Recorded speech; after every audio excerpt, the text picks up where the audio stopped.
Hi, I'm Claire Thomas, welcome to Bias. Rodarte and Superga are the latest labels to do a collaboration, and it's got a lot of people talking for two main reasons. Firstly, Rodarte are known as this really high-end design house, teaming up with Superga, a really affordable, skatey kind of street label. And secondly, the campaign is incredible. It's a short film featuring Gia Coppola. And according to Style.com, Coppola is a longtime friend of Rodarte founders and sisters, and she said that a long time ago she became a fan of their cool LA aesthetic. She also mentioned she wears Supergas every day, and she lists Rodarte as one as her favourite designers, so it's a bit of a no-brainer and a match made in fashion heaven. The campaign itself is incredible. It's this kind of whimsical feel, featuring Coppola walking around tennis courts and fields in LA.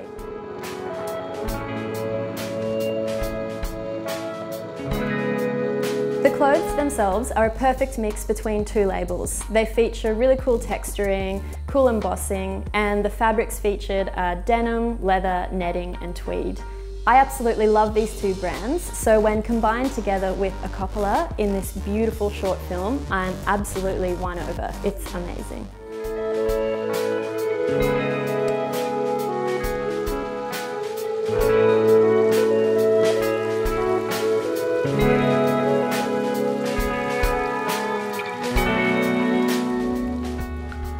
Ever wanted to know how a fashion show comes together? It's pretty interesting considering the catwalk runs from anywhere between 7 to 10 minutes, but the background prep is immense. Visionaire and Refinery 29 recently got the insider scoop on how Marc Jacobs prepares for his fashion shows. Firstly, he needs inspiration for his collection, and then that filters through to the catwalk. He said for his Fall 15 collection, he was really inspired by Diana Vreeland and used her as his muse. So his team kept her aesthetic in mind and worked with this idea to recreate the infamous Garden from Hell living room. Apparently the set designer and his team of 30 hand drew, hand painted, hand dried the sets for 100 hours in the studio. Rumour also has it about 250 gallons of paint were used on 7,500 square metres of material. I guess when you think it through, it seems like a ton of work for such a short amount of time on the catwalk, but when that first set is unveiled, it's incredible and I think well worth it.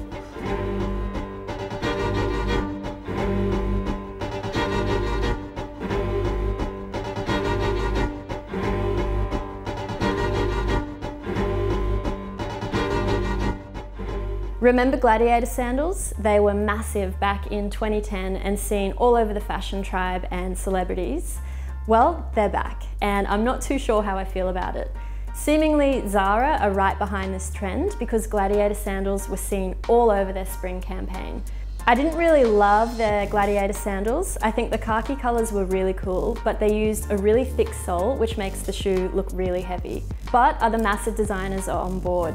Chloe have released a white leather pair, Nicholas Kirkwood for Erdem have a black Gladiator sandal, and Valentino also has a black pair, but they're a little more delicate and feature some really nice hardware.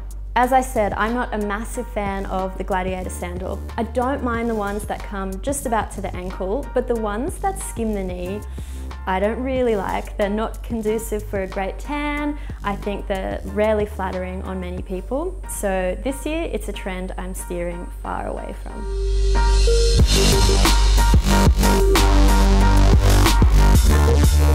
With New York, London and Milan fashion weeks now over, it's the perfect time to look at some of the best street style snaps. I always look to the Sartorialist, Tommy Ton and Levante Uniem for inspiration, and this year they did not disappoint. I'd have to say Tommy Ton for Style.com had the best wrap-up of New York street style. I particularly loved his shot of fellow Aussie Christine Centenera in that khaki outfit, but my favourite of all was this incredible navy and grey layering. I love the beanie, the cable knit jumper, the midi skirt and the boots. Together, it was the perfect outfit. For Milan coverage, I looked no further than Scott Schumann for the Sartorialist.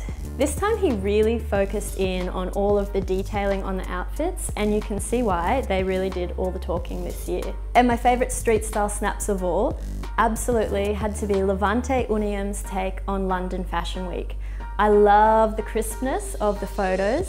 They're incredible kooky styling, but most of all, I loved that photo of Jordan Dunn wearing that gorgeous all-dark ensemble. It was amazing. It might technically be autumn, but it is still freezing outside, so it's the perfect time to look at my top tips for layering like a pro. Tip number 1, layer with similar colours. This way, any extra padding added from those extra layers is really well disguised. Tip number 2, add a little element of surprise to your outfit. This could be a little bit of cool texturing, a fun little pattern, whatever you want to keep the outfit inspiring. Tip 3, wear long line coats. This looks awesome with a maxi dress, and the best part is you can hide your thermals underneath. And last tip, number 4, is to cinch in the waist. As I said earlier, layering adds a bit of extra padding to the body, so tying in the waist just gives you that nice silhouetted body. It's really easy to do this with the belt of your coat, but if you don't have one, pop on a belt at home. Just make sure it's a skinny one and you're good to go. I'm Claire Thomas, thanks for watching Bias.